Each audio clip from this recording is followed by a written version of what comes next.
بے شک تمہارے پاس اللہ کی طرف سے ایک نور آ گیا اور ایک روشن کتاب. اچھا تقریباً 1000 سال پہلے کے بزرگ حضرت امام واحدی رحمت اللہ علیہ فرماتے ہیں اس آیت مبارکہ میں نور سے مراد اللہ پاک کے پیارے پیارے آخری نبی مکی مدنی محمد عربی صلی اللہ علیہ وسلم ہیں، کیونکہ آپ صلی اللہ علیہ وسلم نے ہر چیز کو روشن کر دیا.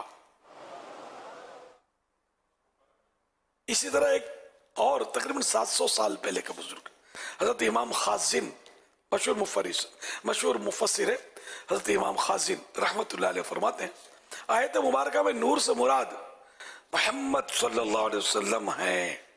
اللہ پاک نے آپ صلی اللہ علیہ وسلم کا نام نور اس لیے رکھا کہ آپ صلی اللہ علیہ وسلم کے ذریعے سے ہدایت حاصل کی جاتی ہے.